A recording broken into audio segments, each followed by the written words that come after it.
வருவது வரவேற்கிறோம். அதாவது பாரத் மாதா கே என்பதை பொருள் தெரிஞ்சு தயவு செய்து சொல்றேன்.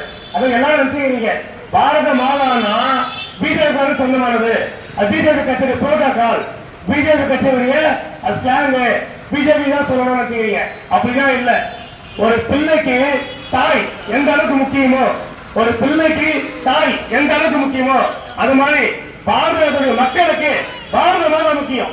பாரத மாதா நம்மளை காக்கக்கூடிய பாரத மாதா அவங்களை வணங்கி ஒரு தொழிலோ இல்ல ஒரு வேலையோ இல்ல ஒரு அரசியலோ எது பண்ணாலும் பாரத மாதா வணங்குறதுதான் அவங்களை விளக்கம். வேற எதுவுமே இல்லை. பாரத் மாதா கே, பாரத் மாதா கே.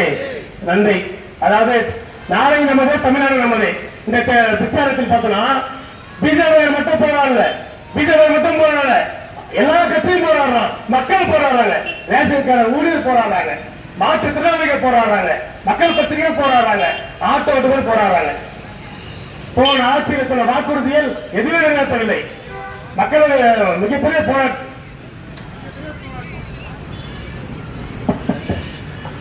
போராட்டம். அதாவது ஒரே ஒண்ணுதாங்க, மக்கள் சொல்றாங்க ஐயா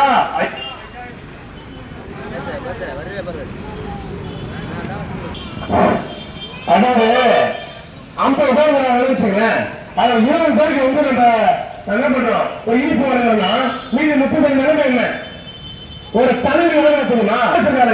ஆனா நம்ம முக ஸ்டாலின் அவர்களே, அதாவது தகுதியான பெண்கள் மட்டும் அதிகாரம் கொடுக்குறீங்க.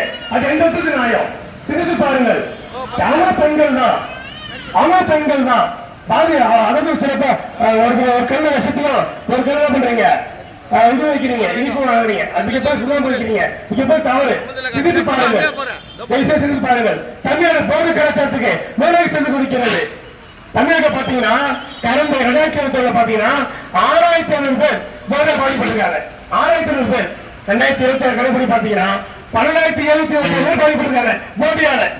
அது மட்டுமா தமிழ்நாட்டை பாத்தீங்கன்னா கொலைகள் 2020 கொலைகள் பாத்தீங்கன்னா 6,000 பேர் அந்த ஒரு வருஷம் கொல்லப்பட்டிருக்காங்க தமிழ்நாட்டில். பாத்தீங்கன்னா 4 கொலைகள் அதிகரித்து வச்சிருக்கிறது. அது மட்டுமல்ல, இதே சங்கத்துல என்ன பண்ண தூங்குத பாத்தீங்கன்னா இரட்டை கொலை நடைபெற்றது. 2 பேரும் வச்சு வச்சுட்டாங்க. நம்ம திருநெல்வேலி பாத்தீங்கன்னா